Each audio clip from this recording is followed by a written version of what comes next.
Amém? Vamos orar nesse instante. Vamos ler a palavra.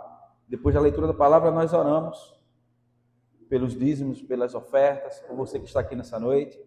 E eu gostaria de fazer algo, que você pudesse ficar de pé, para lermos Lucas, capítulo 23, do verso 39 ao 43. E antes da leitura, eu peço sua atenção, que você, se possível, olhasse para mim aqui. Os irmãos viram que quarta-feira nós fizemos evangelismo. Amém? Pronto, essa vai ser a nossa prática constante, da mesma forma que nós nos reunimos aqui.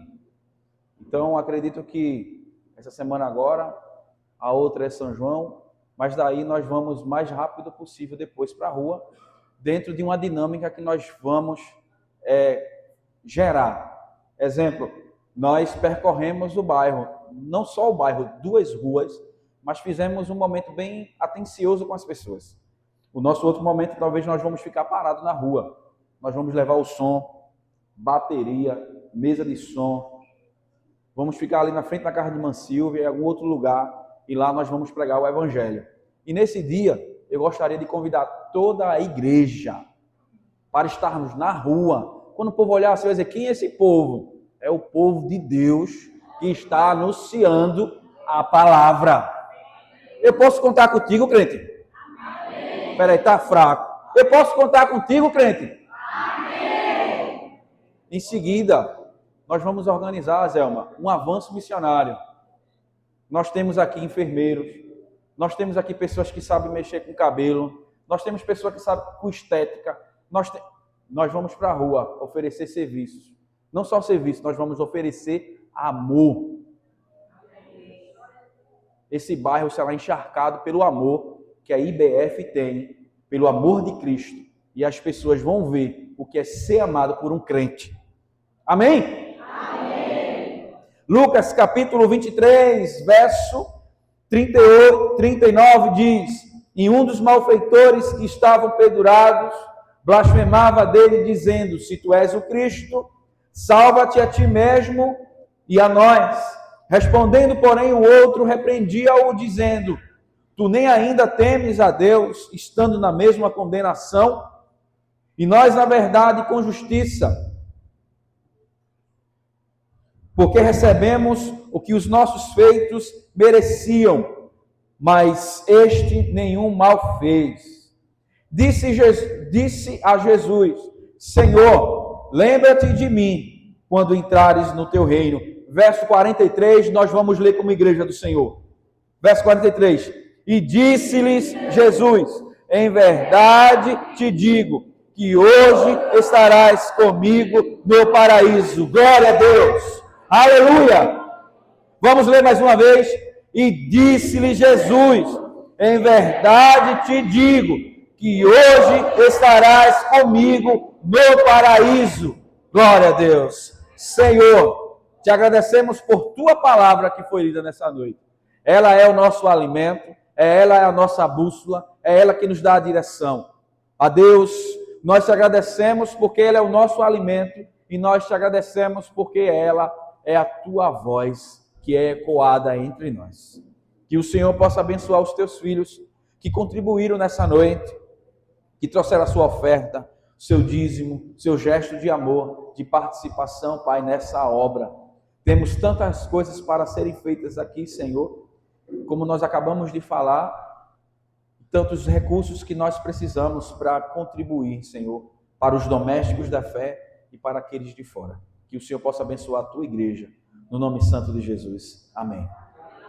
Meu irmão, só um último aviso e pode sentar, glorificando ao Senhor.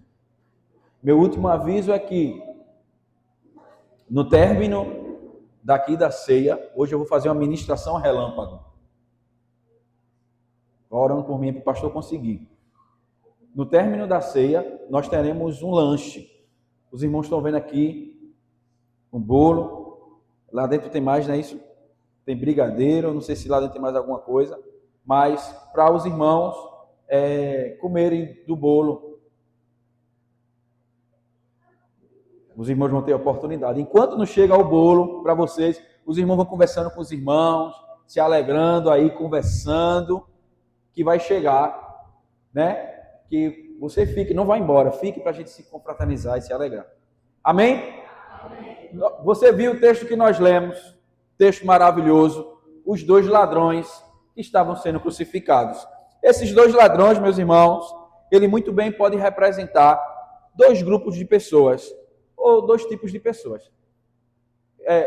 Me perdoe. Eu quero pontuar duas pessoas que estão nos visitando nessa noite, se assim não me falha a memória. Tem a irmã Cecília, não é isso? Eu já falei com ela, está ali ao lado de Betânia. E não poderia falar, minha sogra já vem, já é de casa, né? E Dona Rosa, a mãe da irmã Vandécia.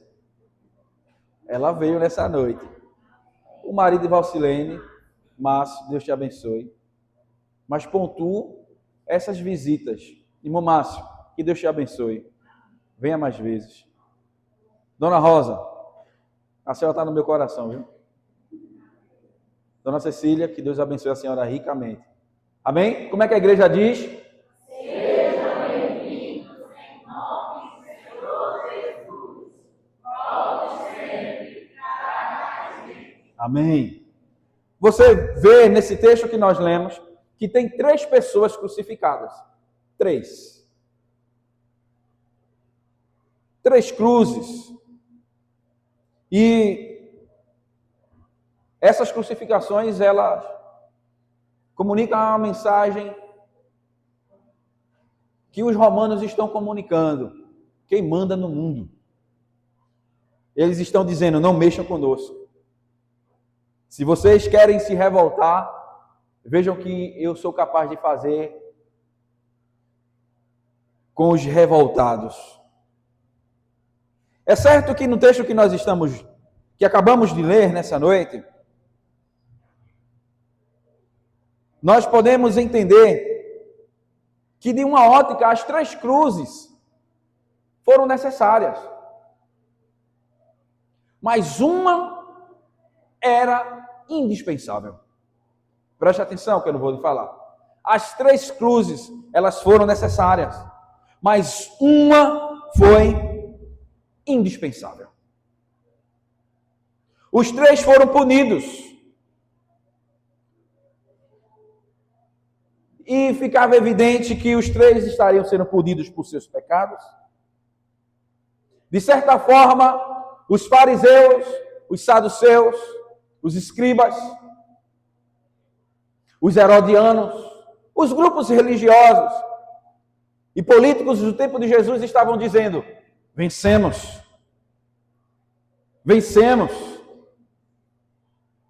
silenciamos, acabamos com o perigo.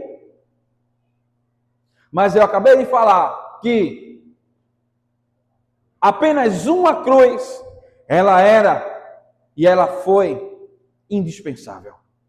Não a cruz da direita, nem a cruz da esquerda. A cruz do meio. A cruz do centro sempre foi a cruz principal. Não foram os romanos que criaram a crucificação. Mas não importa quem criou a crucificação. O que importa é que chegou o tempo em que o Filho de Deus, de fato, foi crucificado. Porque era algo inevitável, era algo que estava na agenda divina.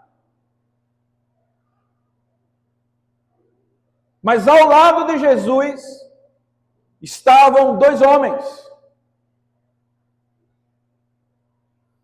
que o texto bíblico deixa bem claro que eles fizeram por merecer estarem ali.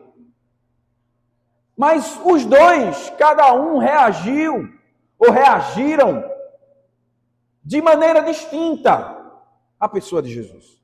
E este é o nosso ponto na pregação dessa noite.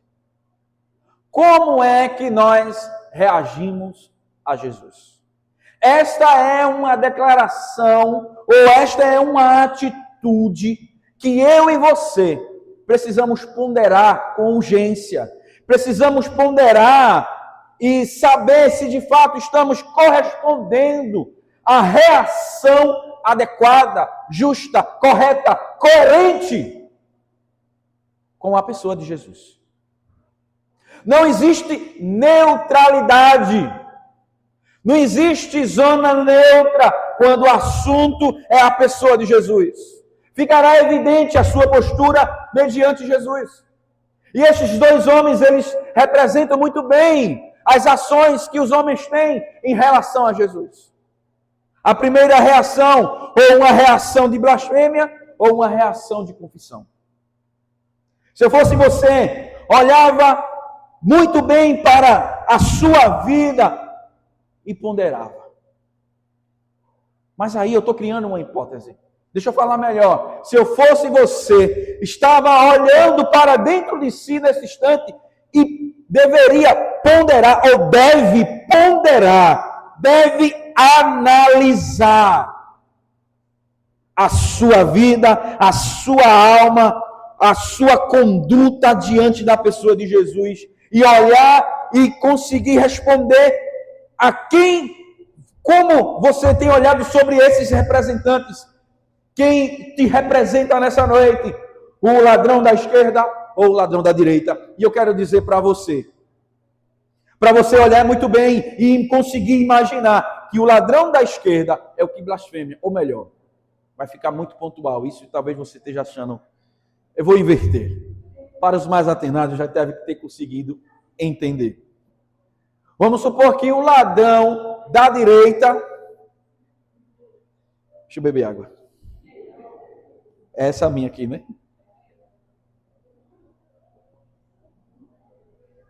Que o ladrão da direita é o que blasfemou.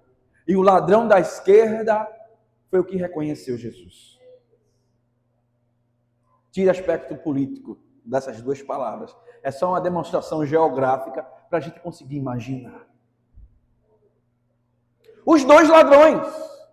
Nós não sabemos os nomes. Só sabemos que esses homens reagiram de maneira distinta à pessoa de Jesus. E nós estamos vendo que Jesus foi crucificado.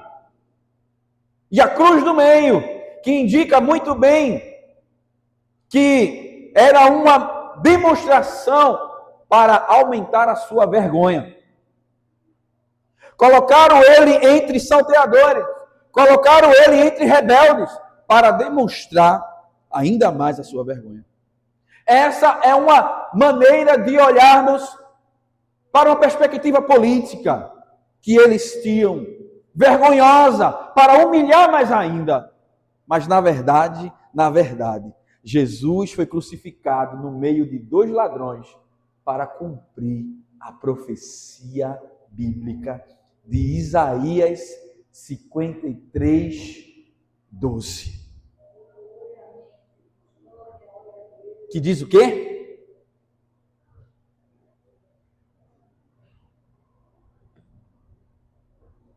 Pelo que lhe darei a parte de muitos, e com os poderosos repartirá ele o despojo. Porquanto derramou a sua alma na morte, preste atenção, e foi contado com os transgressores. Mas ele levou sobre si o pecado de muitos, e pelos transgressores intercedeu. Perceba, e ele foi contado com os transgressores. Porque Jesus estava ali ao lado de salteadores. Porque colocaram ele ali do lado de homens transgressores? Porque Deus tinha dito como seria o cenário da crucificação de Cristo. Meu irmão, Deus é fiel. Se Deus te prometeu, creia. Deus não é filho do homem para que minta, nem filho do homem para que se arrependa. Deus não é homem para que minta, nem filho do homem para que se arrependa. Se Deus te fez uma promessa e o cenário atual indica que nada vai acontecer, fique tranquilo que Deus não depende de cenário. Deus faz acontecer até o cenário. Amém, igreja? Amém. Saia daqui com a firmeza de que se Deus te fez algo da promessa do Senhor, Ele é fiel para cumprir. Então você está vendo aqui na cena da crucificação, Deus cumprindo a profecia bíblica. Como também você pode ver que o ladrão da direita, o ladrão que blasfemou contra Jesus, ele diz algo para Jesus. E ele diz de maneira irônica. Ele diz em tom de desprezo. O criminoso impenitente disse para Jesus que Jesus deveria descer da cruz para salvá-los. A descida da cruz de Cristo não era só uma salvação para Jesus, mas também era uma salvação. Jesus descendo e tirando aquele homem da cruz, os dois seriam salvos, porque não os três. Ele estava sendo sincero com os lábios, mas não de coração. Porque ele estava sendo irônico. Ele sabia que Jesus não ia descer. Ele estava sendo irônico. Ele estava tratando Jesus com desprezo, como Jesus já está sendo tratado com desprezo antes. Se os soldados estavam dizendo, se os religiosos estavam dizendo, ele pega eco do que eles estavam dizendo e diz para Jesus, se tu és... E você lembra quem disse uma vez, há 3 anos atrás, para Jesus, se tu és o Filho de Deus? Quem foi que disse? Satanás. Ele disse, se tu és o Filho de Deus, transforma essas pedras em pães. Se tu és o Filho de Deus, lança-te daqui desse penhasco.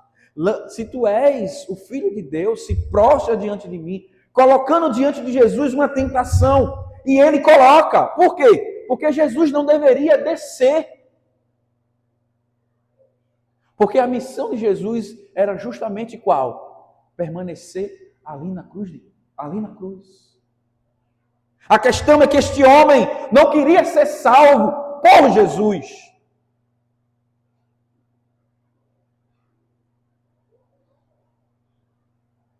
O que este homem queria era que Jesus tirasse apenas ele ali da cruz. Era uma maneira de salvá-lo da morte. Só que o evangelho não é Jesus se privando da morte. O evangelho é Jesus morrendo para nos salvar. Aquele homem não entendia que a morte de Jesus era a nossa morte.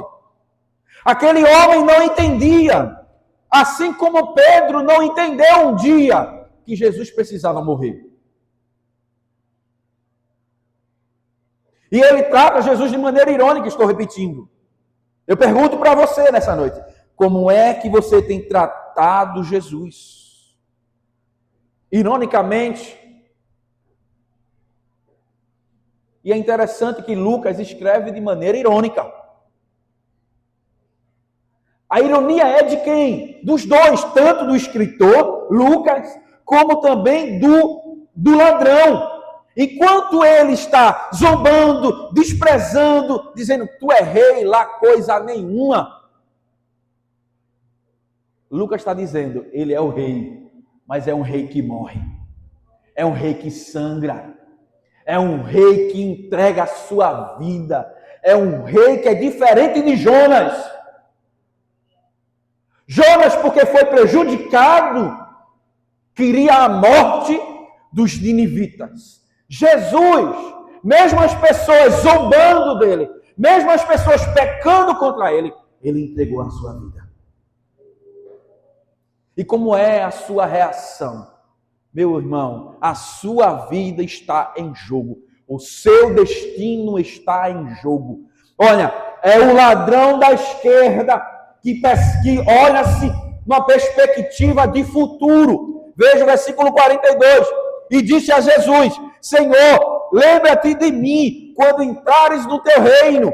Ele tem uma perspectiva de futuro em relação à pessoa de Jesus. Mas o outro ladrão que desprezava Jesus não olhou a si mesmo dentro de uma ótica de olhar para a pessoa de Jesus e saber que ele era determinante para o seu futuro. Não é só o teu futuro que faz a diferença, é o teu agora. Nós evangelizamos da seguinte maneira: creia em Jesus, para você ir morar no céu. Amém? Mas a nossa pregação precisa ter algumas informações a mais. Creia em Jesus para ter a sua vida transformada e você ir morar no céu. Não saia daqui desprezando Jesus. Não saia daqui agindo de maneira em que você olha para Jesus assim: ah, pastor, isso é a perspectiva religiosa sua. Deixa eu viver a minha vida. Ou como diz aquele homem, Zeca Pagodinho, deixa... Tá escutando? Deixa a vida me levar, a vida leva eu. Não, crente, não é a vida que te leva, não. Como é que diz? Camarão que dorme? Não. Não. Em relação à pessoa de Jesus, eu e você, nós não podemos estar dormindo. Em relação à pessoa de Jesus, nós devemos estar atentos. Porque o meu e o teu futuro tem tudo a ver com a resposta que nós damos a Ele. Eu venho te alertar, para você que ainda não se decidiu. Eu venho alertar para você, crente, que talvez esteja cocheando entre dois pensamentos. Vigia! Eu venho alertar você, crente fiel, permaneça! Porque o teu destino tem a ver com a sua decisão em relação à pessoa de Jesus. Esse homem assinou a sua sentença. Mas teve um homem que agiu de maneira diferente. O outro ladrão, ele faz uma confissão. E o que é uma confissão? Uma confissão é um reconhecimento. Uma confissão é uma declaração pública que está entendendo um erro. Uma confissão é um posicionamento em relação ao que foi feito. Uma confissão é uma declaração pública que você está tornando claro a realidade, clara a realidade do teu coração. Primeira confissão que o ladrão faz, versículo 41. E nós, na verdade, com justiça, porque recebemos os nossos feitos, porque recebemos que os nossos feitos mereciam, mas este nenhum mal me fez. A primeira confissão que ele faz é do seu merecimento por estar na cruz. Irmão, não existe crente ou pessoa que entenda que foi salvo sem reconhecer que merecia estar destituído da glória de Deus. Isso, talvez você ache, pastor, estou diminuindo muito a minha estima, pastor. Não, você está se colocando no lugar correto.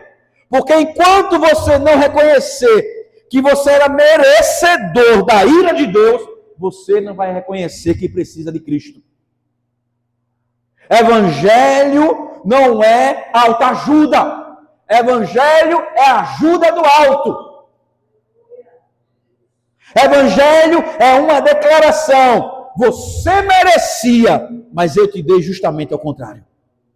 Mas enquanto eu e você não entendermos que nós merecíamos estar longe de Deus, você não vai conseguir entender a dimensão da graça. Primeira declaração, primeira confissão, seu merecimento. Segunda confissão, no versículo 41, a inocência de Jesus. Este nenhum mal fez. Ele está reconhecendo que Jesus era inocente, que ele foi crucificado de maneira injusta, que ele não cometeu pecado algum, que os homens erraram em fazer aquilo que fizeram com Jesus. Mas aquele que não conheceu o pecado, se fez pecado por nós. Você vai precisar entender, precisa com urgência, entender a inocência de Jesus. E você vai entender ainda mais o quanto que era inevitável a cruz de Cristo. Se você entender a inocência, você entendendo o quão inevitável era a cruz de Cristo. Ele com cordeiro sem mácula, sem mancha nenhuma, inocente. Mas mesmo assim, entregou a sua vida por cada um de nós. Paulo diz o seguinte, que a palavra da cruz é o poder de Deus, em 1 Coríntios, no capítulo 1, do versículo 18 ao 25. Paulo diz que em nada me glorio, a não ser na cruz de Cristo. Por quê? Porque é o poder de Deus para a salvação de todo aquele que nele crê. Para uns é loucura, para outros é escândalo, mas para nós é a declaração da segurança da nossa salvação. Sabe por quê? Porque pelas suas pisaduras nós fomos sarados. Sabe por quê? O castigo que nos traz a paz estava sobre ele. Sabe por quê? Está escrito que todo aquele que fosse pendurado no madeiro seria maldito. Então ele é pendurado no madeiro para receber a maldição no nosso lugar. Agora você entende porque ele orou dizendo: meu Deus, Deus meu, por que me desamparaste? Ele se fez maldição por nós.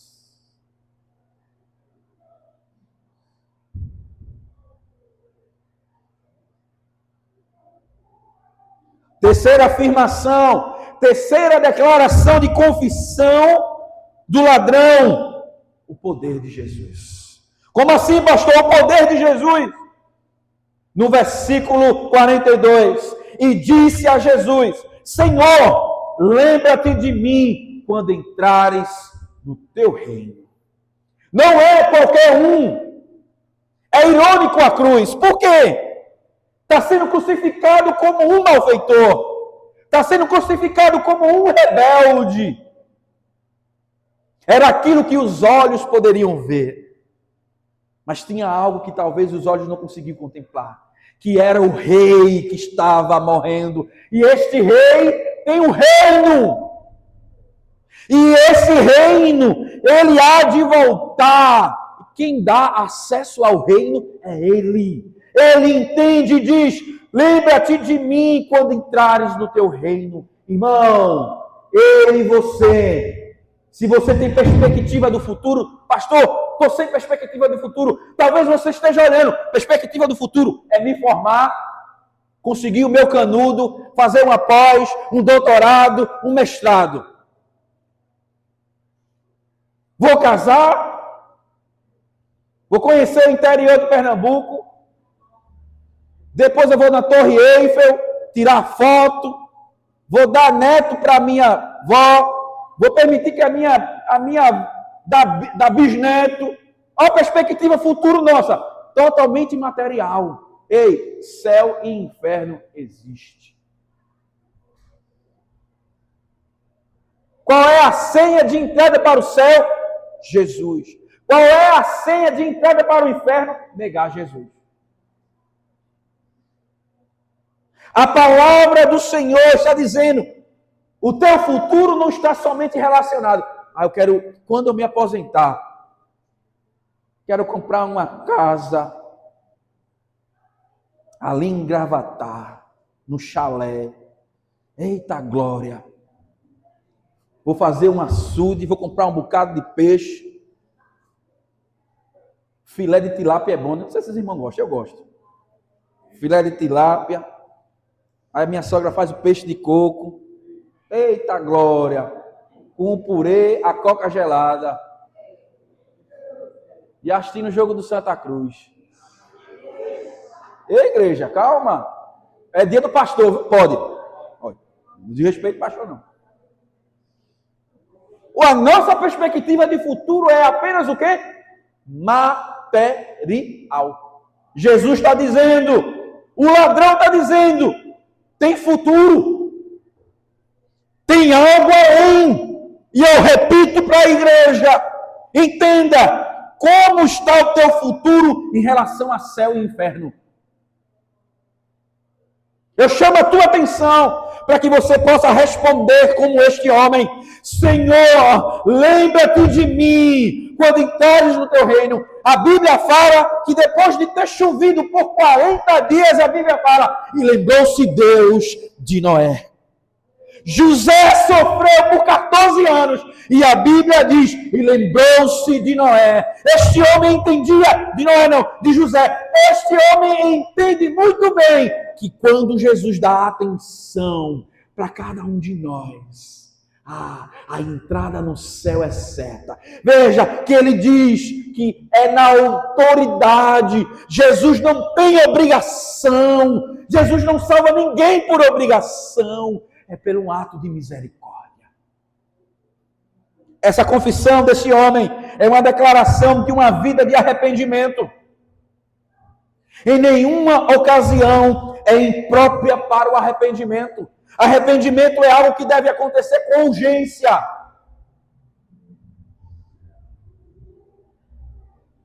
Arrependimento é o nutriente da piedade.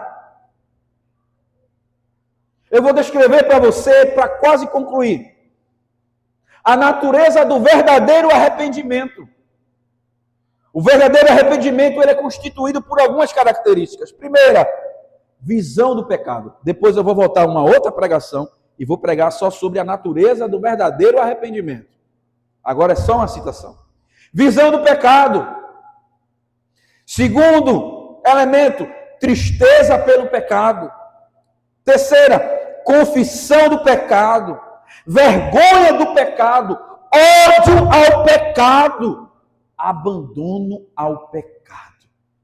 Arrependimento foi a primeira doutrina de Jesus, foi arrependei-vos e crede no Evangelho. Nunca é tarde para a gente se arrepender. Arrependimento é uma postura diária de um verdadeiro crente. Arrependimento é a mudança de pensamento, Felipe. Igreja, um crente verdadeiramente arrependido vai lutar contra o pecado.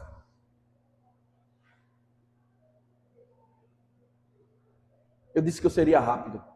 E eu vou concluir dizendo que o terceiro ponto é sobre uma promessa. Uma promessa que foi feita por Jesus. Jesus fez uma garantia. E eu vou descer para ficar perto de você. E a promessa que Jesus fez para esse homem, ele garante. Ele disse: hoje mesmo, tu estarás comigo no paraíso. Vamos ler mais uma vez o texto, irmã Lourdes. O homem disse: lembra-te de mim quando tu entrares no teu reino, quando tu vier no teu reino. Ele coloca para o amanhã. E Jesus colocou para quando? Para hoje. Tem uma frase, deixa eu ver se... Essa frase, deixa eu ver. Essa frase é a seguinte: que dia teve aquele ladrão? Pela manhã estava sendo com justiça crucificado. Ao anoitecer, fui recebido por Jesus no paraíso. Jesus garante: hoje mesmo tu estarás. Por quê? Jesus é o acesso de entrada para o paraíso. Mas veja que a beleza da declaração não está em dizer paraíso. A beleza da declaração esteve, sabe em quê? Hoje mesmo estarás tu comigo no paraíso. Se eu perguntar para você, se no céu não tivesse Jesus, você ainda queria ir para lá?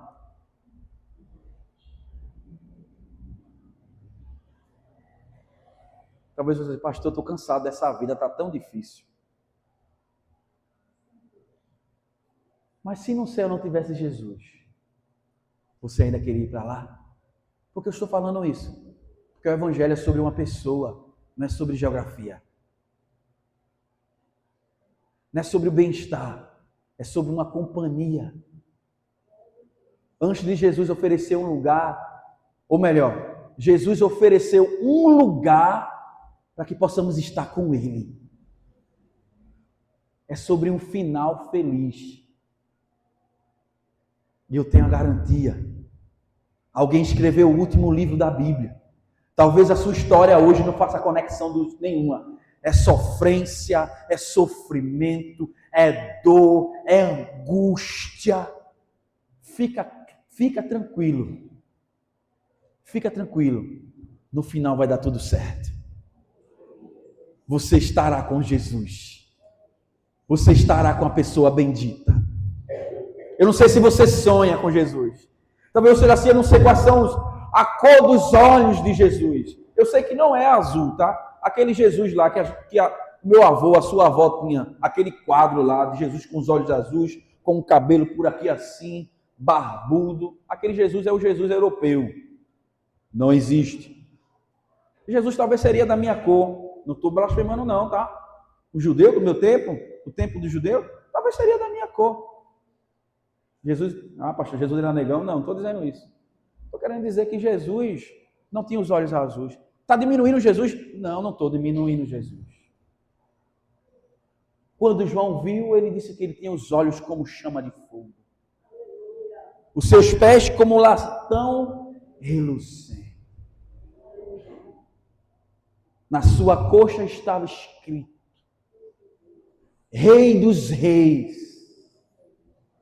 Senhor dos Senhores. Da sua boca sai como que? Uma espada. A sua palavra. Ele é alguém glorioso. Ele já está lá e vai nos buscar para nos levarmos para lá. Quero chamar os diáconos. Eu não sei se a gente vai conseguir cantar, já deu tempo. Mas eu quero chamar os diáconos e as diaconisas. Esse time abençoado que nós temos nessa igreja, que servem ao Senhor.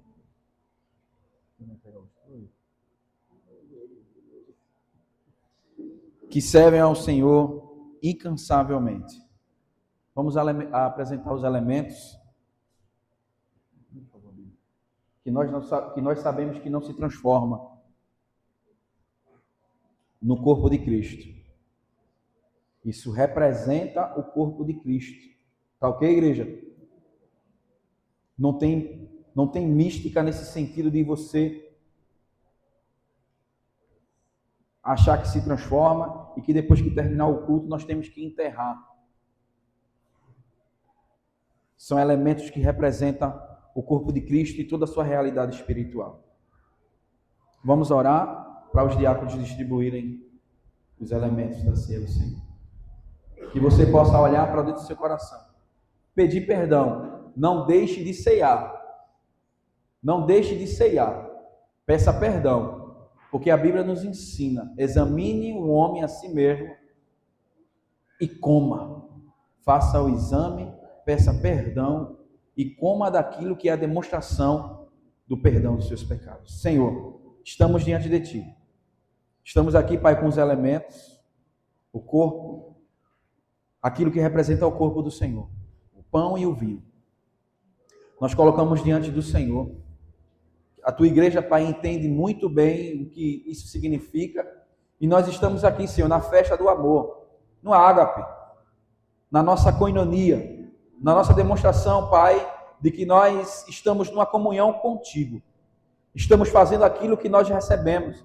E estamos fazendo isso aqui com entusiasmo, com alegria, até o dia da Tua volta.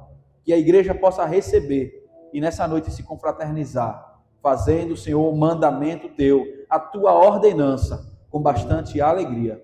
Assim nós apresentamos ao Senhor e que todos possam receber. No nome de Jesus. Amém. Se você pode sentar enquanto eles distribuem. Se você não faz parte da Igreja Batista, faz parte de uma outra denominação. A ceia não é da Igreja Batista, tá? Mas se você não é batizado ainda, você não pegue dos elementos, tá certo? Pode distribuir todos. Se precisar, eu acho que vai precisar, né? Se precisar, a gente usa esses. Esse já é suficiente.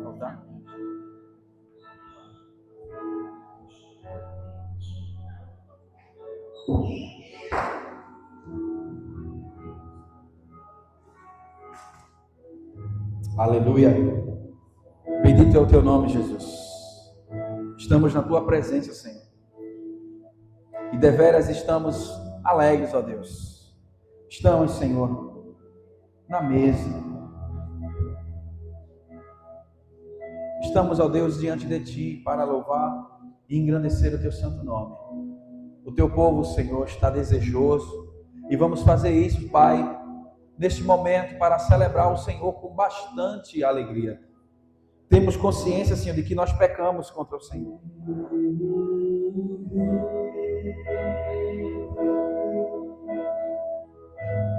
Posso ver no amanhã,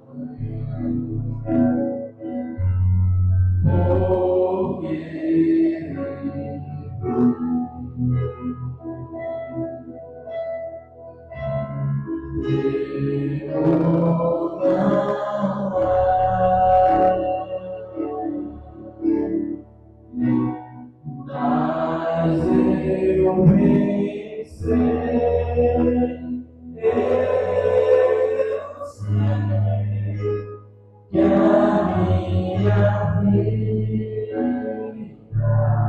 Aleluia.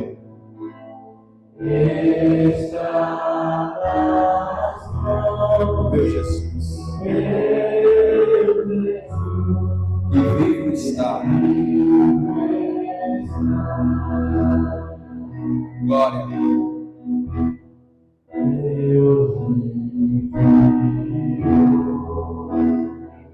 O Filho de Deus foi enviado. seu filho Aleluia. Você que pegou o pão e o vinho, fique de pé. Glória a Deus.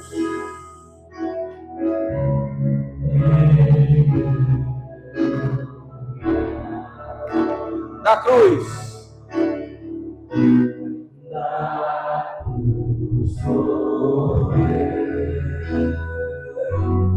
Antecipa ali, pegou esses negócios. Glória a Deus.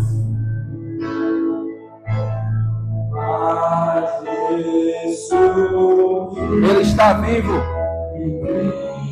e está aqui no nosso meio.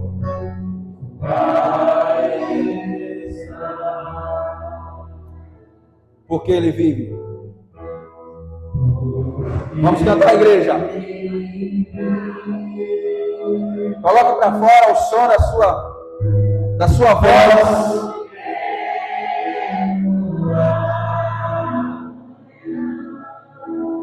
Vamos lá. Cante com toda a sua força.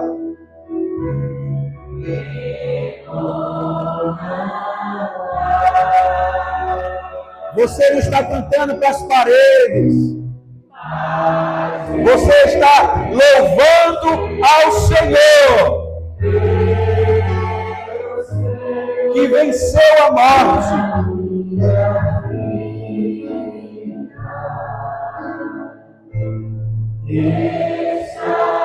Vamos pegar ali.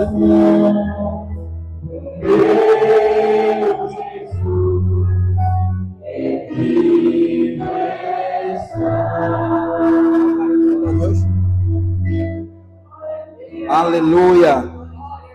Só um instante, irmãos, que faltou cálice e foi pegar lá dentro. Já estamos encerrando o nosso culto. Glória a Deus. Bendito é o teu nome, Jesus. Bendito é o teu nome, Senhor.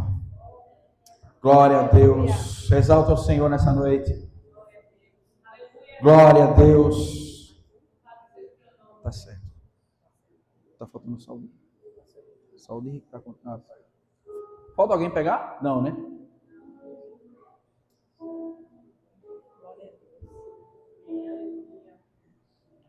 Primeira Coríntios, capítulo 11, versículo 23 diz: porque eu recebi do Senhor, que também vos ensinei, que o Senhor Jesus, na noite que foi traído, tomou o pão do Senhor. Na noite que ele foi traído, ele tomou o pão. Que você já está com ele na sua mão.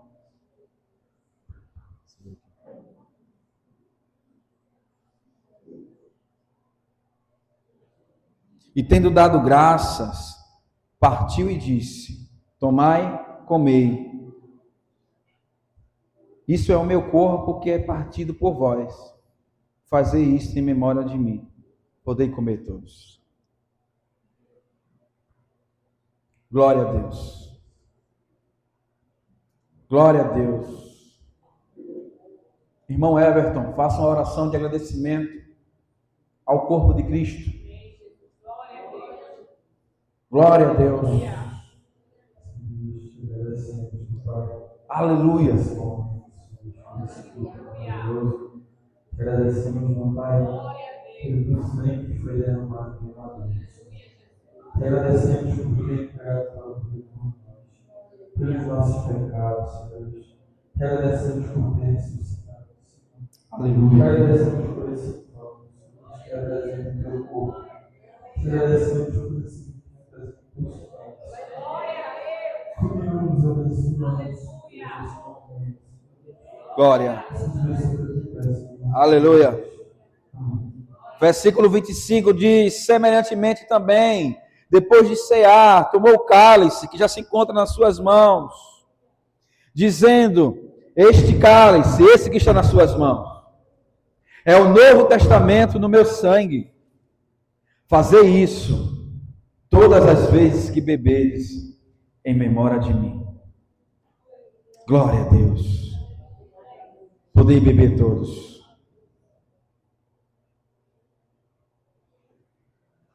Evangelista Valber, faça uma oração em agradecimento pelo sangue de Cristo.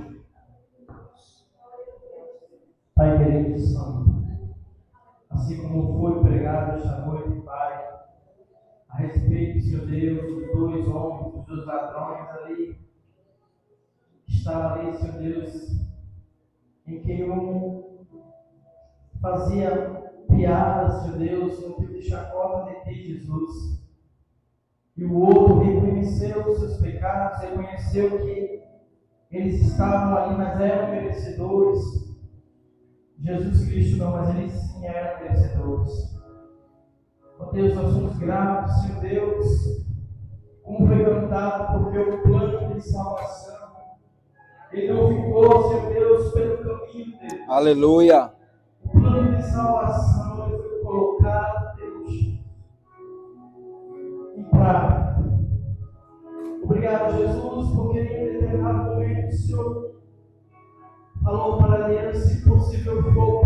consumir esse cálice. Mas o Senhor reconheceu que era necessário que o Senhor passasse por todo aquele sofrimento para que hoje nós pudéssemos dizer: nós somos livres. Para que hoje nós pudéssemos dizer: Senhor, obrigado, Jesus. Obrigado, Senhor Deus, pelo sangue justo, por um sangue que foi derramado sem mácula alguma, sem pecado algum. Mas tudo isso Ele fez por nos amar. Obrigado, Jesus. Glória a Deus. Amém. Amém.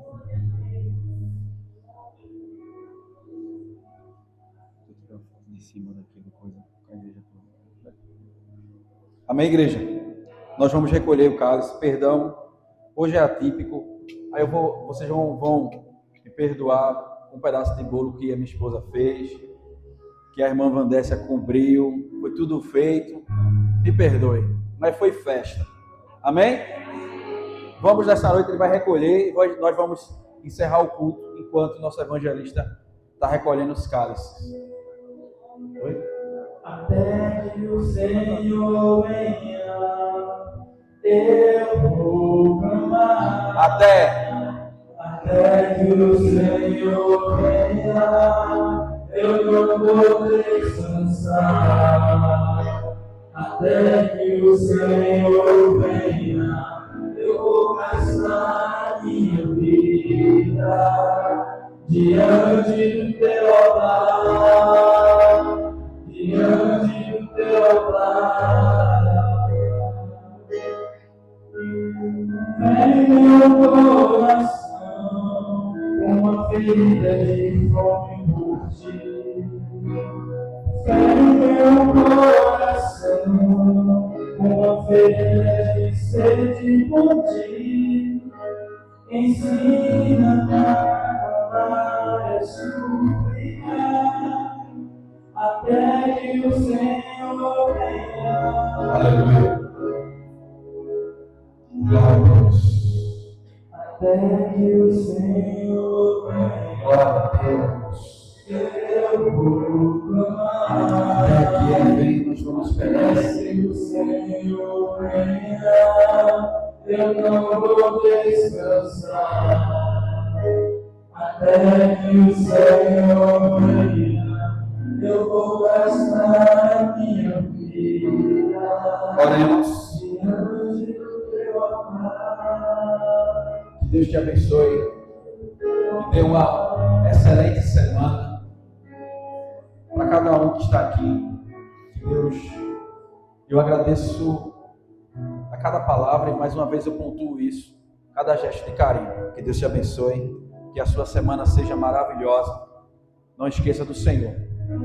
Amém? Eterno Senhor, soberano Deus, nós te agradecemos, Pai, por esse momento cultico, Senhor, onde nós nos reunimos em nome do Senhor. O teu nome foi glorificado, Senhor. O teu nome foi lembrado, não com esforço, mas fica perceptível, Senhor, que tu és o dono, o Senhor desse lugar, de cada um que está aqui nessa noite, porque foi o Senhor que morreu, que ressuscitou, que nos criou, que nos redimiu, que nos salvou, que nos selou com seu Espírito e que há de voltar para levar a sua igreja. Que o Senhor abençoe cada irmão, que o Senhor abençoe todos que estão aqui, que o Senhor abençoe os vizinhos, que o Senhor abençoe, Pai, o nosso bairro, que o Senhor abençoe, Pai, esse município maravilhoso. Faz uma obra maravilhosa. Ah, Deus, tem muitas e muitas igrejas, mas a IBF, Senhor, se coloca nas tuas mãos com essas igrejas, te pedindo para o Senhor nos usar como um instrumento para salvar muitas e muitas vidas. Leva-nos na tua santa paz. Leva-nos, Senhor, para a nossa casa, Senhor, e nos dá uma noite de descanso. Que possamos ter uma semana maravilhosa, uma performance de trabalho, que o Senhor possa abrir porta de emprego, que o Senhor possa prosperar os negócios dos teus filhos, que o Senhor possa dar saúde, que o Senhor possa reverter os quadros de doenças e enfermidades, Senhor. Bagunça, Pai, a mente dos médicos com um diagnóstico positivo e nos dá a tua paz, porque no mundo nós temos aflições, Senhor, mas queremos um bom ânimo, porque o Senhor venceu. Receba a bênção do Senhor. Que o amor de Deus, a graça do nosso Senhor Jesus Cristo, a comunhão do Espírito Santo seja com todo o povo de Deus, hoje, amanhã e sempre. E a igreja diz: amém. Amém.